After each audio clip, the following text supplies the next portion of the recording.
Au nom du Père, du Fils et du Saint-Esprit, un seul Dieu. Amen. Donc, bonjour à tous. La leçon d'aujourd'hui portera sur l'Évangile de Saint Luc, chapitre 6, versets 27 à 38. Je vais commencer par vous lire le passage dans la Bible et par la suite, je vais vous dire, dans le fond, le sujet de la leçon aujourd'hui, c'est quoi. Je vais commencer par la lecture.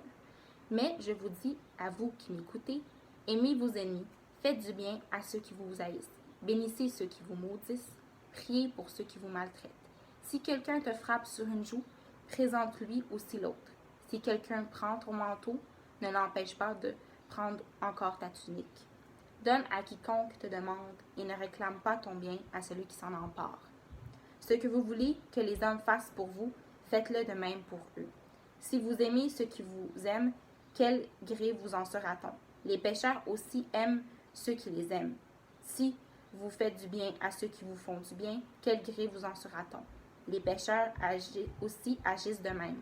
Et si vous prêtez à ceux de qui vous espérez recevoir, quel gré vous en sera-t-on? Les pécheurs aussi prêtent aux pécheurs afin de recevoir la pareille. Mais aimez vos ennemis, faites du bien et prêtez sans rien espérer, et votre récompense sera grande, et vous serez fils du Très-Haut, car il est bon pour les ingrats et pour les méchants.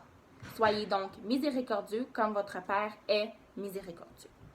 Donc, à travers, dans le fond, la lecture de ce passage-là, on peut voir que la leçon d'aujourd'hui portera sur comment et pourquoi devrions-nous aimer nos ennemis. À travers ce passage-là, on voit que Jésus donne beaucoup...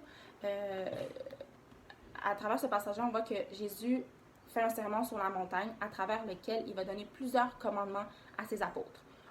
Puis, entre autres, il va donner un des commandements les plus difficiles pour nous de mettre en pratique dans notre vie de tous les jours, soit d'aimer nos ennemis. C'est très, très difficile, puis des fois, ça peut sembler même infaisable pour moi et pour tout le monde de vraiment aimer nos ennemis, aimer ceux qui nous haïssent, qui nous font du mal et qui sont injustes à notre égard. Mais nous devons essayer de les aimer du mieux qu'on peut. Ainsi, à travers ce commandement-là, Jésus nous appelle à aimer nos ennemis, à faire du bien à ceux qui nous haïssent, à bénir ceux qui nous maudissent et à prier pour ceux qui nous maltraitent. Comme j'ai dit, ça peut sembler difficile, mais infaisable, mais c'est possible, même si c'est difficile, puisque dans l'histoire de l'humanité, on a vu qu'il y a plusieurs saints qui ont été capables de mettre ce commandement-là en pratique et ils ont été capables d'aimer leurs ennemis, de faire preuve de bonté et d'amour à leur égard. Donc, essayons d'apprendre d'eux et d'apprendre à aimer nos ennemis du mieux que l'on peut. Pour commencer, je vais vous expliquer de manière brève pourquoi et comment devrions-nous aimer nos ennemis. Je vais commencer par vous donner 3 raisons qui expliquent pourquoi devrions-nous aimer nos ennemis, 3 à 4 raisons. Et par la suite, je vais vous donner 3 conseils pour nous aider à aimer nos ennemis ou comment pouvons-nous aimer nos ennemis. Je vais commencer par les 3 raisons qui expliquent pourquoi devrions-nous aimer nos ennemis. La première raison, c'est que c'est bien pour notre propre âme. Notre âme est ainsi pure, éclairée, ce qui mène à notre propre salut. En d'autres mots, ça nous permet d'accéder au royaume des cieux. Ça, c'est le premier point. Le deuxième point, c'est que plus tu seras en mesure de pardonner les autres et de pardonner leurs péchés, plus qu'ils commettent à ton égard, plus Dieu sera en mesure de te pardonner tes propres péchés.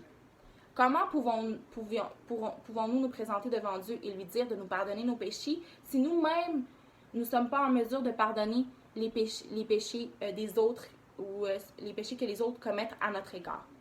Donc, ainsi, la prière, quand on dit la prière Notre Père, on dit la phrase suivante, pardonne-nous nos offenses comme nous pardonnons aussi à ceux qui nous ont offensés. Donc, il faut commencer par pardonner ceux qui nous offensent et qui font des péchés à notre égard pour que Dieu soit en mesure de nous pardonner par la suite.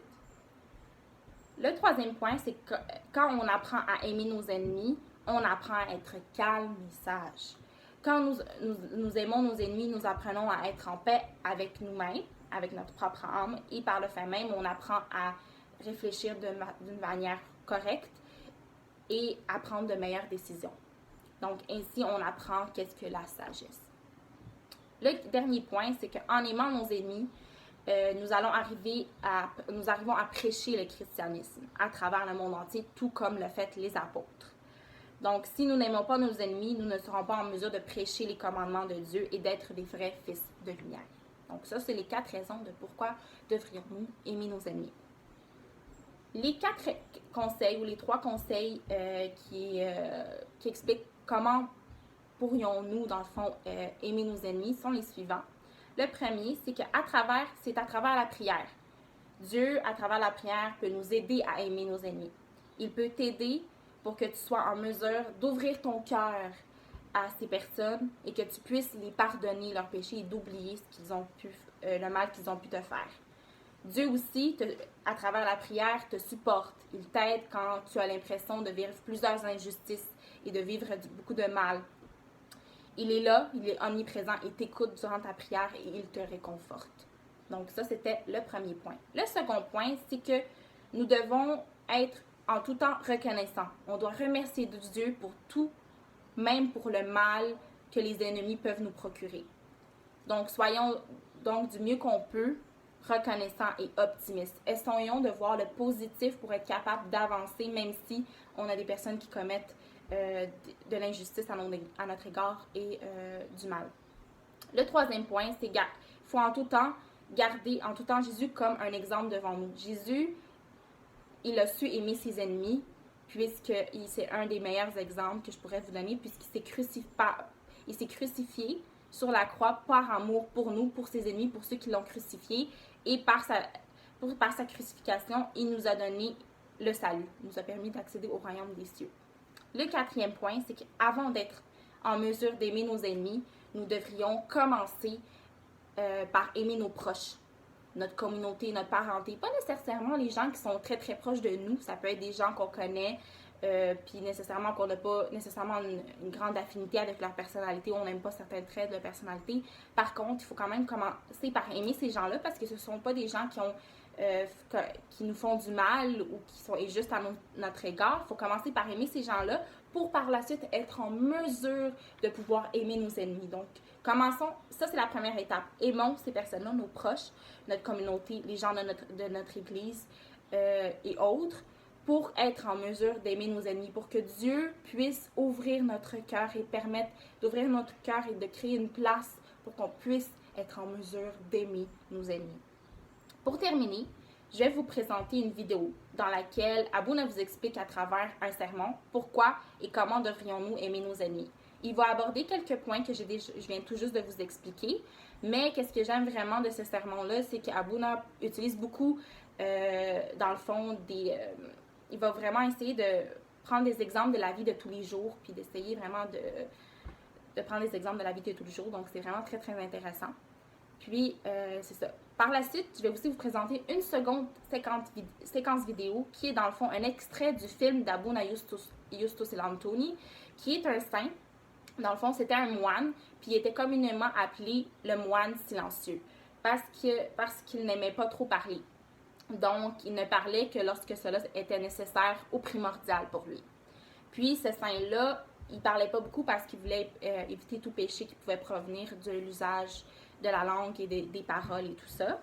Donc, ce qui est intéressant, dans le fond, c'est que la séquence vidéo que j'ai sélectionnée pour vous présenter, dans le fond, c'est une séquence vidéo à travers laquelle on voit comment Abouna agit avec ses ennemis, comment il les aime, il fait preuve de bonté et d'amour à travers ses actions, à travers des gens qui cherchent à lui faire du mal, mais que lui, malgré toutes ces actions mauvaises que ces personnes-là essayent de lui faire, lui, il va les aimer, faire preuve de bonté et d'amour à leur égard. Donc, c'est très, très intéressant.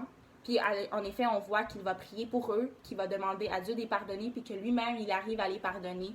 Puis, c'est vraiment très, très intéressant. Donc, essayons de prendre exemple sur Abuna Justus Lantoni et de prendre exemple sur plusieurs autres saints qui ont su mettre en pratique ce commandement de Dieu et d'aimer leurs ennemis. Donc, essayons de prier et d'apprendre à aimer nos ennemis du mieux qu'on peut, de demander à Dieu, dans le fond, de nous aider à aimer nos ennemis. Sur ce, je vous souhaite un bon visionnement. Merci.